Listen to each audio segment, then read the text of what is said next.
지난 시간에는 지팡이가 뱀으로 변하는 기적과 멀쩡했던 손이 나병에 들었다가 다시 회복되는 기적을 살펴보았습니다. 오늘은 지팡이가 뱀으로 변한 기적의 의미를 두 가지 차원에서 살펴보려고 하는데요. 첫째는 성경 전체의 맥락 속에서 이 기적이 어떠한 의미를 갖고 있는지를 말씀드리겠고, 둘째는 모세가 지팡이를 내려놓는 모습에 어떠한 영적 의미가 담겨 있는지 제가 묵상한 내용을 바탕으로 말씀을 드리려고 합니다. 성경 전체 맥락 속에서 지팡이가 뱀으로 또다시 지팡이로 변하는 이 기적이 어떠한 의미를 담고 있는지 먼저 말씀드리겠습니다. 일단은 왜 하필 뱀으로 변했는가? 꼭 뱀이어야 하는가? 다른 짐승으로 변하면 안 되는가? 이렇게 생각하시는 분 계시는지요? 제가 처음에 그랬습니다. 왜 하필 뱀으로 변해야 했는가? 이집트 파라오들이 머리에 썼던 왕관에는 코브라 형상의 장식이 들어가 있습니다.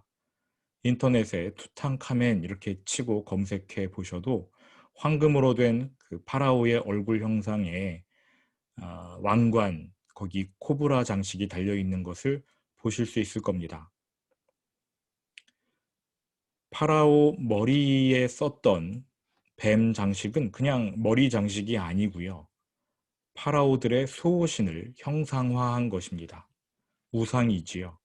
그 우상에게는 이름도 있습니다. 우라에우스라고 불리더라고요. 이집트 왕권을 상징하는 신이 뱀입니다. 이집트 왕들의 영혼을 좌지우지하는 신을 뱀이 대변해 주는 것이지요. 모세의 지팡이가 뱀으로 변했다가 다시 모세의 손 안에서 지팡이로 변한 기적은 이집트 왕들이 수호신으로 받들어 모시던 뱀신이 일개 피조물에 불과하다는 사실을 보여준 사건이었습니다. 이를테면 이집트의 신들이 모세의 손 안에서 놀아나는 것이지요. 그 왕들은 뱀을 자신의 수호신으로 섬겨왔습니다. 왕궁에서 자랐기 때문에 모세는 뱀이 무엇을 상징하는지 잘 알았을 거예요. 그런데 지금 모세의 손 안에서 뱀이, 신처럼 여겨지던 그 뱀이 아무 생명 없는 지팡이로 변해버립니다. 이집트 왕들의 수호신이고 왕권을 상징하고 왕들의 영혼을 좌지우지한다고 믿어진 뱀이, 그러한 신들이 결국 아무것도 아닌 피조물이고 악령이고 사탄일 뿐임을 하나님이 말씀해 주신 것이지요. 이 기적을 통해 하나님께서 오고 오는 모든 세대에게 전달하시는 메시지 동일합니다. 오직 하나님만이 유일한 신이시다. 오직 하나님만이 절대자이시다. 세상이 신이라고 믿는다고 하는 그러한 존재들, 신이라고 생각하는 존재들은 기껏해야 피조물이고 사탄일 뿐이다. 세상을 두려워하지 말라. 이것이 바로 이 기적이 보여주는 성경적 메시지입니다. 로마서 8장 35절부터 39절까지 한번 펼쳐서 읽어 볼 텐데요. 로마서 8장 35절부터 37절까지입니다. 일단은 37절까지 한번 읽어 보겠습니다. 로마서 8장 35절부터 37절.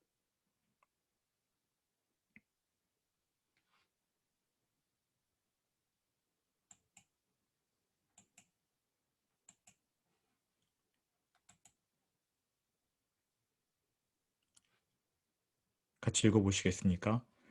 누가 우리를 그리스도의 사랑에서 끊으리요? 환난이나 곤고나 박해나 기근이나 적신이나 위험이나 칼이랴. 기록된 바 우리가 종일 주를 위하여 죽임을 당하게 되며 도살당할 양같이 여김을 받았나이다 함과 같으니라. 그러나 이 모든 일에 우리를 사랑하시는 이로 말미암아 우리가 넉넉히 이기느니라. 아멘. 아무리 어려운 일이 닥쳐도, 심지어 영적 공격을 받아서 생명이 끊어질 것 같은 상황이 되더라도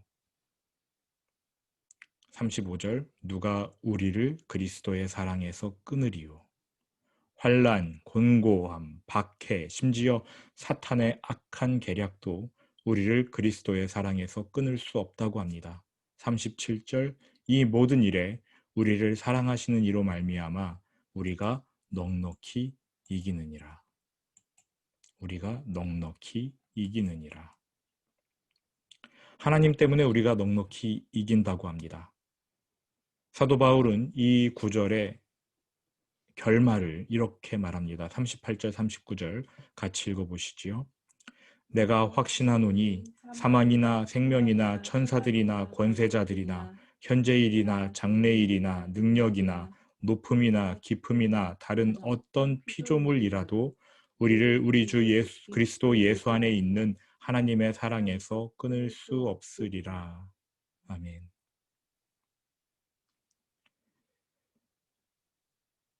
악령들도 피조물입니다. 사탄도 피조물이지요. 다른 어떤 피조물이라도 우리를 우리 주 예수 그리스도 안에 있는 하나님의 사랑에서 끊을 수 없으리라. 이 기적을 통해 모세의 손에서 지팡이가 뱀으로, 뱀이 다시 지팡이로 변하는 기적을 통해 이집트 왕, 또 그들이 믿는 신을 두려워해선 안 된다. 모세는 이러한 메시지를 받았습니다. 파라오의 배후에 있는 신은 일개 피조물일 뿐입니다. 사탄이지요. 존재한다면, 그러한 신이 존재한다면 사탄이고요. 애초에 존재하지도 않는 신일 수도 있고요. 반면 모세의 배후에는 전능하신 하나님이 계십니다. 나중에 모세와 아론이 파라오 앞에 섰을 때 아론이 지팡이를 던져요. 뱀으로 변합니다. 파라오의 녹을 먹는 마술사들도 일제히 지팡이를 던져 뱀으로 변화시킵니다. 그런데 모세의 배후에 계신 하나님과 파라오의 배후에 있는 뱀신 우라에우스 사탄이 충돌한 이 대결에서 사탄은 하나님께 대적을 못하지요.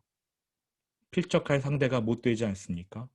요한계시록을 보면 사탄과 그의 무리들은 미가엘 천사에게조차 꼼짝 못해요. 사탄은 하나님을 대적한다고 생각하지만 사실 그는 천사 하나도 제대로 이기지 못하는 피조물일 뿐입니다. 아론의 지팡이가 그 마술사들의 지팡이를 다 먹어치워요. 하나님께서는 이러한 메시지를 모세에게 전달하십니다. 두려워하지 말아라. 누구도 두려워하지 말아라. 아무것도 두려워하지 말아라. 손에 나병이 들었다가 회복되는 기적도 동일한 메시지를 전해줍니다. 당시 질병은 신이 내린 징벌로 여겨졌는데요. 이를 주관하시는 분이 하나님임을 보여주는 기적이었죠. 이집트에 내려진 10가지 재앙 중 전염병이 있었습니다. 하나님이 일으키신 질병이었습니다. 그 질병을 마술사들이 따라하지 못했어요. 즉 마술사의 배후에 있는 사탄이 모방조차 하지 못했다는 겁니다. 그 질병을 해결해 주시는 분도 하나님이셨어요. 하나님만이 참 신이시다. 하나님만이 진정한 능력자이시다. 이것이 바로 지팡이 기적에서 우리가 살펴볼 수 있는 첫 번째 교훈입니다. 성경 전반적인 흐름 속에서 찾아볼 수 있는 교훈이지요. 하나님만이 유일한 능력자이시다. 그런데 이 지팡이 기적에서 우리가 살펴볼 점이 하나 더 있습니다. 방금 살펴본 첫 번째 교훈은 성경 전반의 내용을 응축한 바 하나님의 능력이 이 세상 그 어떤 것보다 더 크고 놀랍다는 것이었지요. 이는 지팡이 기적이 전해주는 표면적 메시지였습니다. 이제 이 지팡이 기적을 다시 한번 살펴볼 텐데 이제는 모세가 지팡이를 내려놓는 모습에 집중하셨으면 좋겠어요. 이제부터는 제가 묵상한 내용을 나눠드리려고 합니다. 모세에게 지팡이는 지난 40년간 그가 의지해왔던 물건이었습니다. 지금 모세는 양을 몰고 시내산으로 가서 하나님과 만나고 있는데요. 그 양들은 모세의 양떼가 아니라 장인 이드로의 양떼였습니다. 그렇게 살펴보니까 모세의 재산이라 할 수 있는 것이 아무것도 없습니다.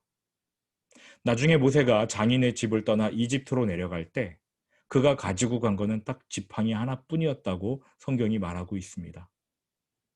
그러므로 굳이 모세의 재산이라고 말할 수 있는 것은 따져보면 그가 입고 있는 옷, 신고 있는 신발, 그리고 손에 쥐고 있는 지팡이 정도였습니다. 그런데 하나님께서 그의 신발을 벗기셨지요. 너가 선 곳은 거룩한 땅이니 너의 발에서 신을 벗으라.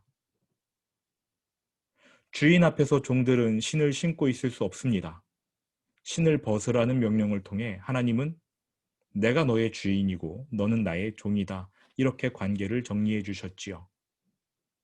하나님이 모세의 인생을 송두리째 거머쥔 주인임을 나타내신 것입니다. 즉 모세가 가진 재산 중에 큰 거 신발 하나를 내려놓게 된 겁니다. 하나님과의 대화가 계속 진행되는 중 그런데 모세가 자꾸만 내가 주인입니다. 내가 내 삶의 주인입니다. 이렇게 항변하잖아요. 하나님이 시키신 일 저 못해요.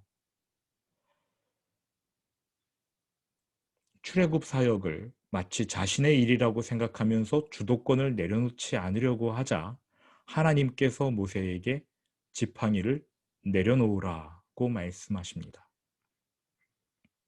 맨발로 서 있는 모세에게 마지막 남은 재산이 지팡이인데 그것마저 내려놓으라고 합니다. 이 지팡이요, 굉장히 볼품없어요. 이집트 왕궁에 살면서 그가 들고 다녔을 법한 금빛 찬란한 지휘봉과는 비교조차 할 수 없는 아주 초라한 나무 지팡이이지요. 그런데 모세에게는 이게 전 재산이었거든요.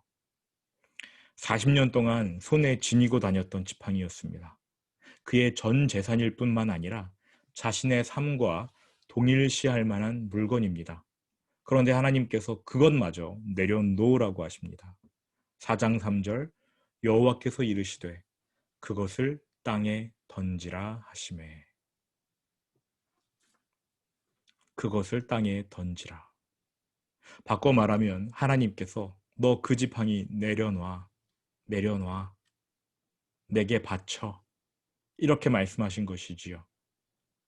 모세가 의지했던 지팡이였습니다. 자신의 인생과 동일시하던 그 지팡이를 하나님이 내려놓으라고 하십니다. 모세의 인생, 그의 자아, 그의 계획, 어디로 가야 할지를 결정해 줬던 그 지팡이, 그 의지를 내려놓으라고 하시는 거예요. 만일 모세가 하나님 왜 이러십니까? 이건 제 소유물입니다. 제 분신과도 같은 지팡이입니다. 라고 대답했다면 하나님의 능력을 체험할 기회 날아갔겠지요. 하나님이 이것은 제 인생입니다. 제가 계획하고 제가 계획한 대로 이루기 위해 노력해야 하는 인생입니다. 제가 목적한 바는 반드시 이루거든요. 이게 제 인생입니다. 저 못 내려놓겠습니다. 모세가 만약 지팡이를 내려놓지 않았다면 하나님의 계획이고 뭐고 다 물 건너간 일일 거예요. 하나님의 능력 나타나지 않았을 거고요.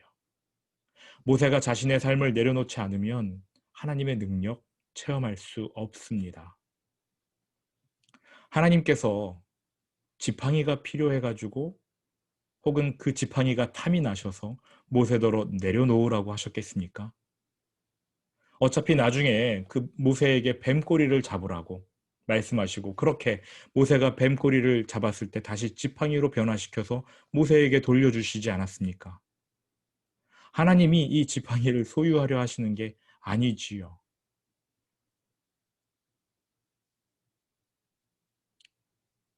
하나님은 지금 모세가 너무나 강하게 움켜쥐고 있는 것들을 차례차례 내려놓으라고 말씀하고 계십니다.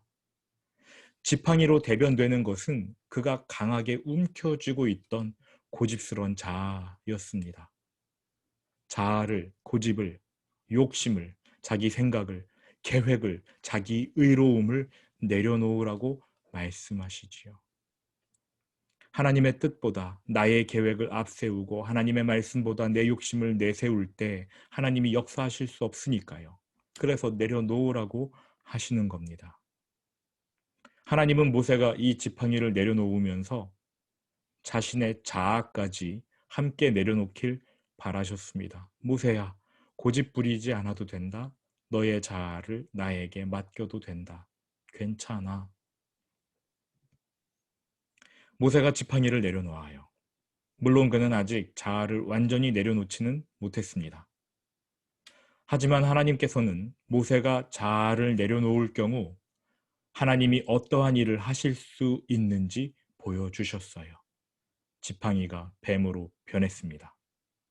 모세는 깜짝 놀라 피했습니다. 하나님께서 뱀의 꼬리를 잡으라고 하십니다. 모세가 순종합니다. 모세의 손에서 뱀은 다시 지팡이로 변했습니다. 자아를 내려놓을 때 전능하신 하나님의 역사를 보게 된다는 사실, 모세는 마음 깊이 새겼을 겁니다. 비록 지금은 아직까지는 자아를 내려놓지 못했지만 앞으로 고집 부리는 것을 내려놓고 하나님을 인정하며 자신의 삶을 맡겨드릴 때에 하나님이 어떻게 역사하실지 모세는 감 잡았을 거예요. 모세가 지팡이를 하나님께 내어드렸을 때 하나님이 그 지팡이를 받으셨습니다. 그리고 놀라운 일을 행하셨어요. 이후 다시 그것을 모세에게 건네주십니다. 그런데 모세가 지팡이를 내려놓는 순간 그 지팡이의 소유권은 이미 하나님께로 이전되었어요. 지금 다시 모세의 손에 지팡이가 들려 있기는 하지만요. 그건 더 이상 모세의 재산이 아닙니다. 지팡이의 명칭 자체가 바뀌었어요. 출애굽기 4장 20절로 먼저 내려가 보실까요? 출애굽기 4장 20절.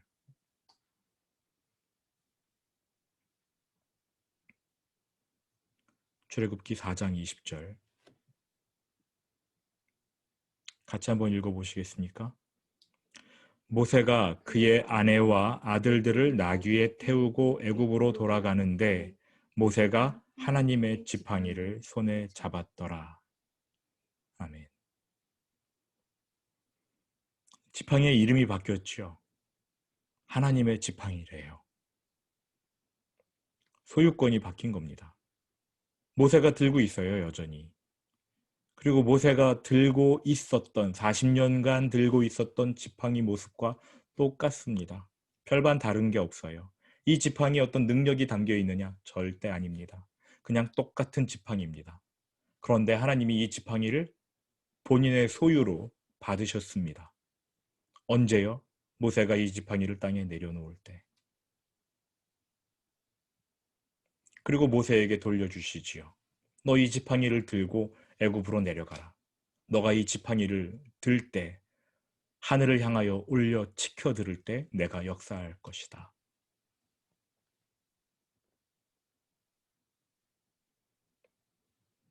모세는 지팡이와 함께 자신의 삶을 내려놓은 거예요.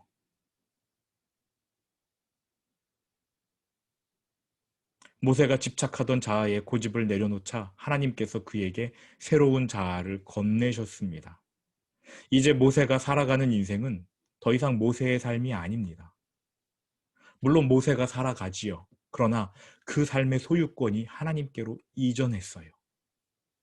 지팡이가 똑같은 지팡이이지만 하나님께 내어드린 순간 하나님의 지팡이로 소유권이 이전되는 것처럼 우리의 인생 역시 하나님께 내어드리면 하나님께로 소유권이 이전됩니다. 이제는 모세가 그냥 인간 모세가 아니라 하나님의 종 모세가 되는 거지요. 이 지팡이가 그냥 지팡이, 모세의 지팡이가 아니라 하나님의 지팡이가 되는 것처럼 말입니다. 당장은 아니지만 결국 모세는 그 지팡이와 함께 자신의 삶을 내려놓게 될 겁니다. 물론 지팡이도 돌려받고 자신의 삶도 돌려받을 거예요. 그러나 지팡이의 소유권, 그의 인생의 소유권 하나님께 다 귀속됩니다. 지팡이는 하나님의 지팡이가 되었고 모세의 인생은 하나님께 붙들린 인생, 하나님의 사람 모세가 되는 것이지요. 우리의 삶도 마찬가지입니다. 여러분이 여러분의 삶을 하나님께 내어드린다고 해서 하나님이 그 삶을 가져가시는 게 아니에요. 어떤 분은 내가 내 인생을 하나님께 드리면 하나님이 선교사로 보내실 것 같다. 하나님께 내 인생을 드리겠다고 기도한 순간 눈을 떠보니 아프리카 오지에 와 있더라. 이러한 두려움을 갖고 계시는데 그렇지 않습니다. 하나님이 돌려주세요. 우리가 우리의 삶을 하나님께 내어드릴 때 하나님이 돌려주십니다. 가져가시는 게 아니에요. 다만 하나님이 그 인생의 소유권만 가져가시는 거지요. 내 계획, 내 고집, 내 자아, 내 뜻대로, 내 멋대로 살고 싶은 그 소유권을 가져가시는 겁니다. 왜 가져가시는 줄 아셔요? 모세가 지팡이를 움켜쥐면 하나님이 역사하실 수 없잖아요. 이걸 내려놓아야 하나님이 역사하실 수 있잖아요. 마찬가지예요. 우리가 우리의 삶을 꽉 쥐고 있으면 더 나은 삶을 하나님이 주실 수가 없잖아요. 그래서 하나님이 우리의 삶을 내려놓기를 원하시는 겁니다. 고집을 내려놓으면, 하나님께 우리의 자아를 내어드리면 우리의 삶에는 놀라운 역사가 일어납니다. 모세의 인생을 보십시오. 그가 자기 자아를 꽉 잡고 있었던 초반부 40년, 살인으로 40년을 마무리하지 않습니까?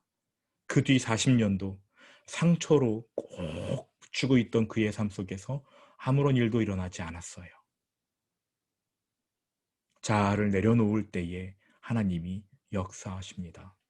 놀라운 삶이 펼쳐지는 것이지요. 그가 하나님께 자아를 내어드린 후에 하나님이 그를 얼마나 놀랍게 사용하셨는지. 하나님께서 여러분의 계획을 가져가실까 봐 두려우십니까?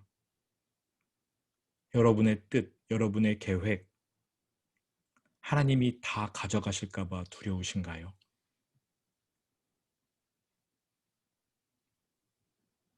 지팡이를 내어드리십시오. 나라는 지팡이로 끝나지 않도록, 그것이 하나님의 지팡이가 되도록 우리의 삶, 우리의 계획, 우리의 생각들을 하나님께 내어드리시기를 축원드립니다. 하나님이 돌려주셔요. 두려워하지 마십시오. 이 사실을 기억하시고 우리의 인생을 하나님께 내어드리는 귀한 백성, 우리 봄빛교회 모든 성도들이 되시기를 축원드립니다. 묵상 포인트입니다. 하나님은 전능하신 분입니다. 하나님 외에 다른 신은 없습니다. 지팡이 기적이 보여주는 첫 번째 메시지가 바로 이것입니다. 하나님만이 참된 능력이시다. 그 하나님께서 우리와 함께 하시면 누가 우리를 대적하리요. 이것이 첫 번째 묵상 포인트예요. 두 번째, 지팡이는 모세의 삶을 대변해 줍니다. 40년간 모세가 의지했던 물건이고 40년간 그의 삶의 무게를 지탱해 주었던 지팡이였습니다. 근데 하나님이 그것을 내려놓으라고 하셔요. 자아, 고집, 습관, 40년간 먹고 살았던 그 모든 생활 패턴, 이 모든 거를 내려놓으라고 하십니다. 없으면 도저히 안 될 것 같은 것들을 내려놓으라고 하시네요. 그러나 하나님은 그 지팡이를 가져가시지 않습니다. 돌려주셔요. 다만 그 지팡이의 소유권을 하나님께로 귀속시키실 뿐입니다. 모세의 삶이 하나님의 손에 들려진 삶이 되도록 하나님은 모세의 삶을 내려놓으라고 하십니다. 가져가시는 게 아니에요.